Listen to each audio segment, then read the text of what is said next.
Steve, you. Welcome to Digivise. Today we're going to be talking about the process of lead generation. Now I know that this is something that a lot of people struggle with, so I've put together a web series that will expand on the topics that we introduced today. And if you'd like to get those videos, just comment below, or I'll also leave instructions at the end of the video. So let's get into it. The first step is research.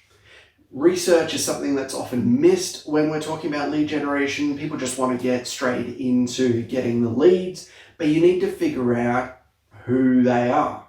Who are the good leads? Who are the bad leads? What do you actually want for your business? Who do you want to attract? Who do you want to bring in? So we need to be looking at demographics. We need to be looking at psychographics. We need to be looking at pain points. Figuring out what keeps them up at night will make it a lot easier when you go, hey, I've got this service that solves that problem. And you introduce that to them instead of going, hey, I've got this service. That's much more effective. That will improve your lead generation process phenomenally. The next step in the process is to grab their attention. You can do that through blog posts. Now, good content is going to help you with SEO. It's also going to help get you more people interested in what you have to say, because if you're writing great content, if you're producing good videos, even if you do a podcast as well, they're becoming even more popular as time goes by. I think they've always been popular. There was the radio, right?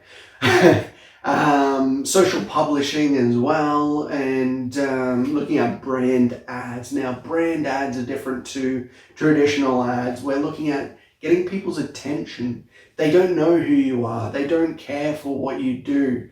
You want to grab their attention and say, hey, this is what we're all about. This is the problem that I'm solving. Not going, hey, I've got this service. You should buy it because it's fantastic.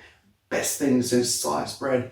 It's introducing yourself. You don't just go straight up, unless you're in a networking event, and you shouldn't be doing this in a networking event anyway, but you don't just go straight up to any old stranger and go, hey, I'm an accountant. Let me look at your books. You don't do that. You go up and you say you're at a barbecue and you've been invited to your partner's friend's house. I don't know. I don't go to social things.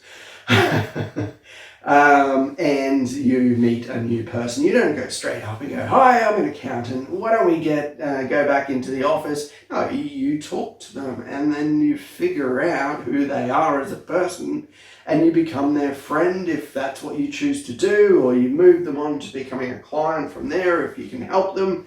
You don't just go straight in for the kill. That's what attention is all about. It's all about building relationships and introducing yourself, getting that relationship ready so that when you do finally go, hey, I could actually do this thing for you that you've been worrying about, they go, oh, you've given me so much value already.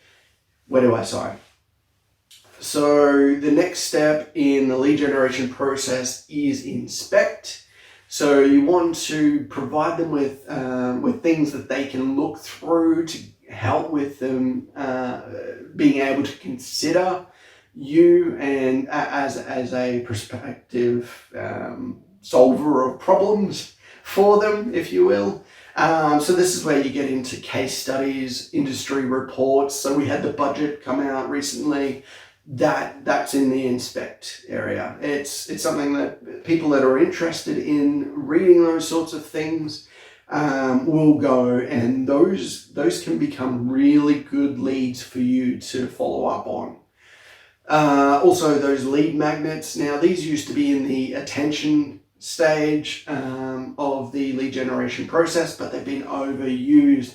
Everyone's got an ebook that they want to give you for your email address, and that as soon as you give them your email address, they're going to send you an email daily, possibly weekly if you're lucky. So yeah, it's less effective these days. So it's moved down into the inspect phase of the lead generation process. Then you've got the traditional nurture. So you want to build that relationship. You don't just want to come in and say, hey, buy my stuff.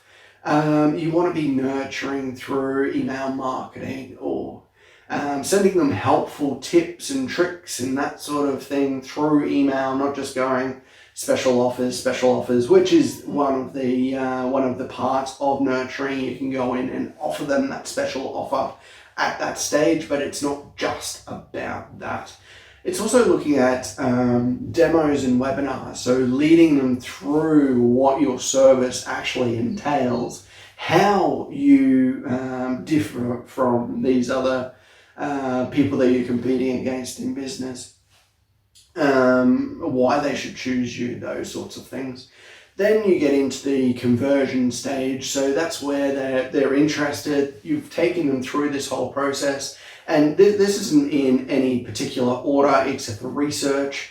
You can grab their attention and then they go straight for the sale because they go, all right, well, this person has the exact solution for my problem. So there's no order, but this is just the general process that we go through. The conversion stage. So this is where you jump onto a discovery call to see if they even qualify.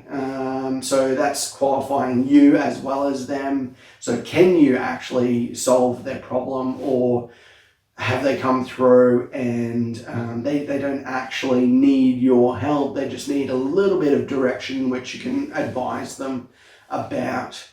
And then there's the follow-up calls. Now, so much money is left on the table by not following up. Most people will go through the call, they'll go, hey, did you want to sign the papers?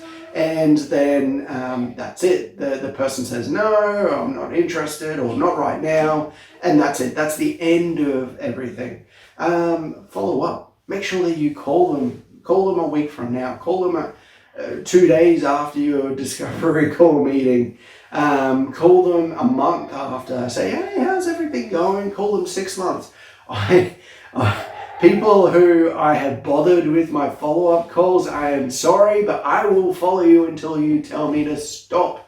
If you want me to stop calling you, tell me to stop. But yeah, once that process is started, you need to be nurturing that. They haven't quite become a client yet at this stage. They're really close, but you need to be following them up. That's not chasing them down, that's following them up. Then you get to the onboarding stage. So they're going, yep, this is exactly what I'm after. So then you send out your welcome emails and the intros and all that sort of thing and walk them through your process. And hopefully you're doing all of those things and not just going, oh, great, I'll take your money and I'll talk to you next tax season.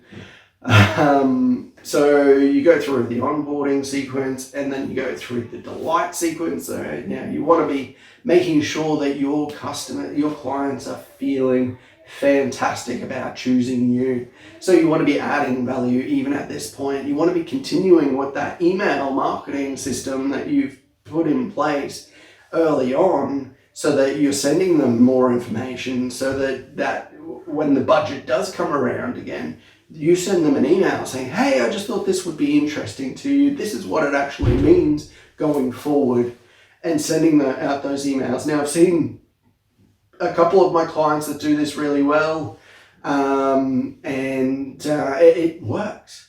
It works for them. And then compounding. Now, this is a part that a lot of people miss as well.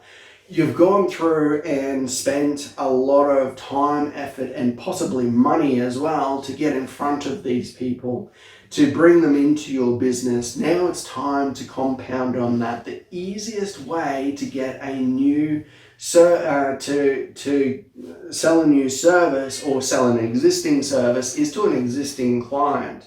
There's 15 to 25% conversion rate in comparison to between 1 and 10% on a new customer. You want to be compounding that.